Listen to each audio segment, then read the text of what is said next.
Assalamualaikum warahmatullahi wabarakatuh, sahabat semua. Di kala penyiksaan dan intimidasi yang sangat kuat melanda kaum muslimin di masa Rasulullah, yang membuat mereka itu ketika berdakwah itu berisiko kehilangan nyawa atau lenyap akidah atau hilangnya iman dan Islam. Kenapa Rasulullah pada saat itu menolak untuk menerima tawaran kekuasaan dari para pembesar Quraisy, dari para pemuka kaum Quraisy?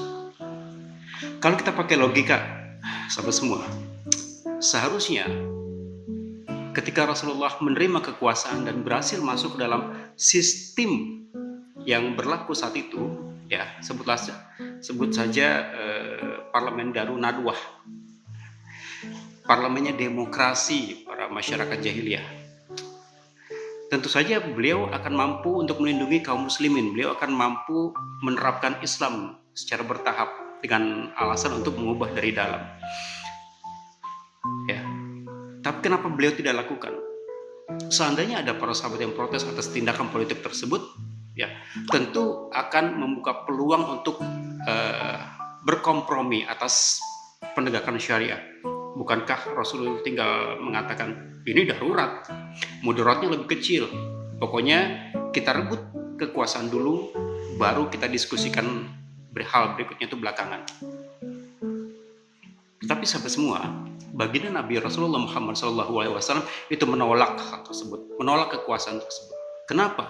Karena beliau memahami bahwa sangat amat tidak pantas bagi seorang manusia untuk melakukan tawar-menawar atas hukum Allah, atas hukum yang sudah diturunkan oleh Allah Subhanahu wa Ta'ala. Dalam rangka untuk mewujudkan kepemimpinan Islam, kekuasaan Islam, Rasulullah untuk melakukan politik di luar sistem, bukan di dalam sistem. Menegakkan din dengan cara dakwah, menggalang dukungan dari para ahlu quwah, ahlu nusrah. Karena yang diinginkan beliau bukanlah hanya agar orang Islam itu masuk ke dalam parlemen kekuasaan, tapi agar aturan Islamlah, agar syariah Islamah yang kemudian menjadi berdaulat, menjadi kekuasaan, agar bisa menjalankan hukum yang telah Allah tetapkan tanpa harus menunggu persetujuan dari masyarakat, dari orang-orang, atau perolehan suara mayoritas. Ya. Itulah menjadi alasan kenapa beliau itu menolak kekuasaan untuk masuk ke dalam sistem demokrasi Darun Nadwah. Beliau menolak untuk berkompromi atas apa yang sudah Allah Subhanahu wa Ta'ala turunkan dengan dalih darurat atau maslahat dan mudarat.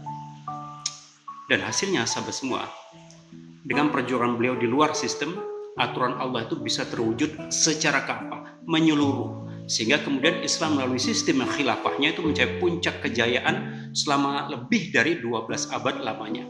Itu sebuah visi politik yang amat sangat mustanir, cemerlang. Lalu pertanyaannya sahabat semua, bagaimana dengan kita umat Islam yang mengaku meneladani perjuangan Rasulullah? Apakah masih berkubang dan berenang dalam buruknya sistem demokrasi? Atau sudah berkomitmen untuk mencapakannya demi tegaknya hukum Allah? Jawaban itu kembali ke sahabat semua. Demikian sahabat, semoga bermanfaat.